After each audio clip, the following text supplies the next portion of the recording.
Hello friends, welcome to my channel.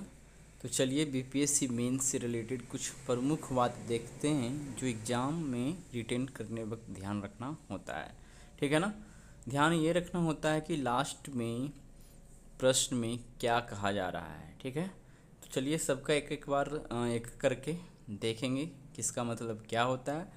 तो प्रश्न को ठीक से समझने के लिए यहाँ पे आप देख सकते हैं, प्रश्न को ठीक से समझने के लिए दो बात पे ध्यान देना चाहिए। तो हम सिर्फ प्रश्न के अंत में किस शब्द का प्रयोग किया गया है इसका इस वीडियो में सिर्फ डिस्कस करेंगे। दूसरा पॉइंट भी है कि प्रश्न के कथन में कितने तार्किक हिस्से विद्यमान हैं, मतलब और उन सभी में आपसे संबंध क्या है। दो से तीन सेंटेंस में रहता है, एक दूसरे से इंटर रिलेटेड रहता है, तो उस प्रकार से क्या है वो अगले वीडियो में देखेंगे। लेकिन अभी प्रश्न के अंत में किस शब्द का प्रयोग किया गया है सिंपल एक आध सेंटेंस का रहता है। तो क्या क्या अंत में रहता है आप देख सकते हैं कि अंत में रहता है विवेचन कीजिए। थोड़ा सा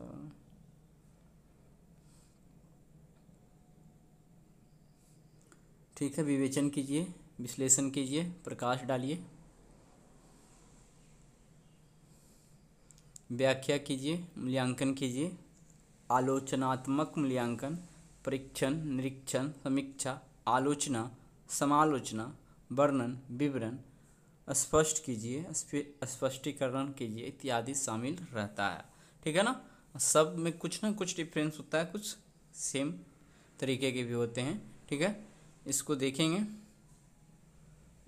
आगे देखते हैं कि इन शब्दों के आधार पर तय होता है कि परीक्षक अभ्यर्थी से उत्तर में क्या उम्मीद कर रहा है। यह सही है कि बहुत से परीक्षक खुद इन शब्दों के प्रति हमेशा चौकस नहीं रहते, किंतु अभ्यर्थियों को यही मानकर चलना चाहिए कि परीक्षक इन्हीं शब्दों के आधार बनाकर ही उत्तर का मूल्यांकन करते हैं, जो क्वेश्चन कह रहा है उसके अनुसार लिखा हुआ है कि नहीं।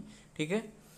तो सबसे पहले देखते हैं उसी में से छाट कर कि व्याख्या, वर्णन, विवरण, स्पष्ट कीजिए, स्पष्टीकरण कीजिए, प्रकाश डालिए का मतलब क्या होता है।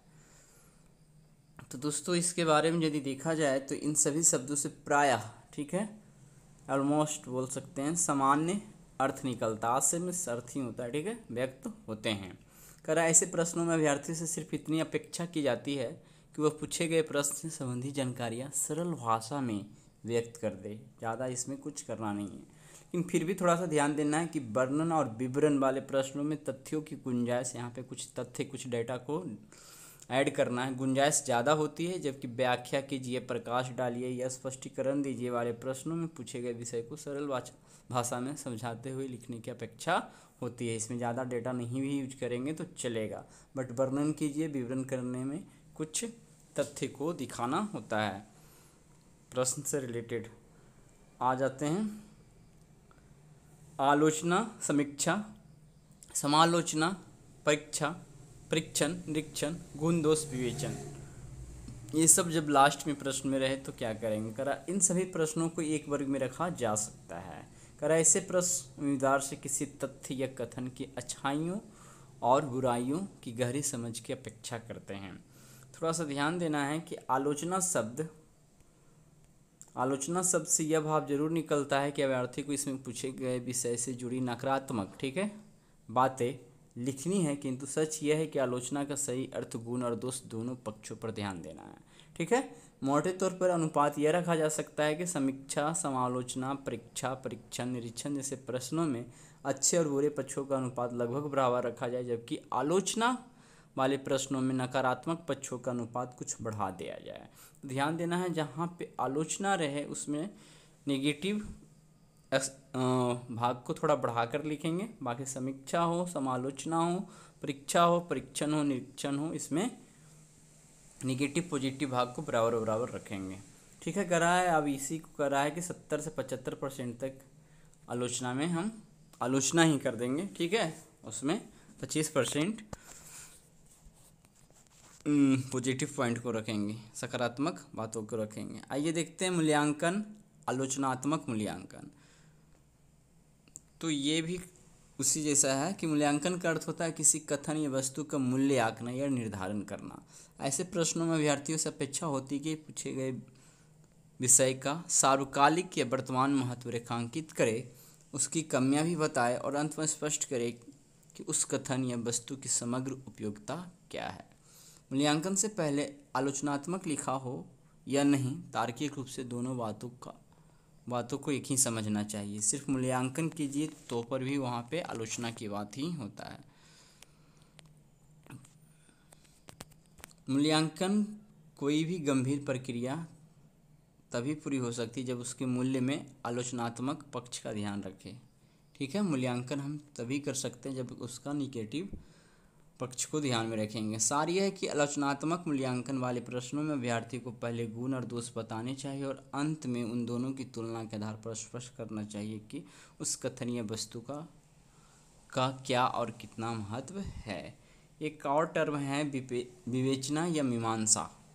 इसका मतलब क्या होता है? करा मीमांसा का अर्थ होता है किसी विषय को व्यवस्थित तथा संपूर्ण रूप में प्रस्तुत करना।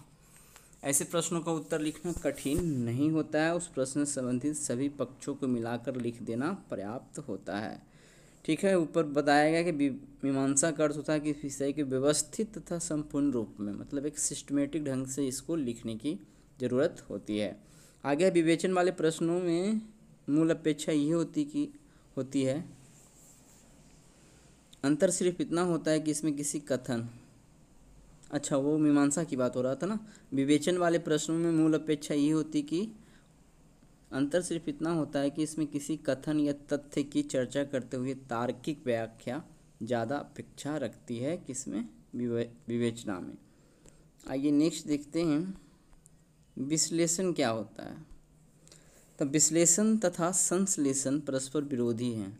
जहाँ संश्लेषण का अर्थ बिखरी हुई चीज़ों को जोड़कर एक करना होता है, वहीं विश्लेषण का अर्थ होता है किसी एक विचार या कथन को सरल से सरल हिस्सों में विभाजित करना। किसी कथन का विश्लेषण करते हुए अभ्यर्थी को अपने मन में क्या, क्यों, कैसे, कब, कहाँ, कितना जैसे संदर्भों को आधार बनाना चाहिए। आगे तार्किक विखंडन को रहने देते हैं, वो अगले वीडियो में देखेंगे। ठीक है, आज के वीडियो में इतना ही रहने देते हैं। धन्यवाद।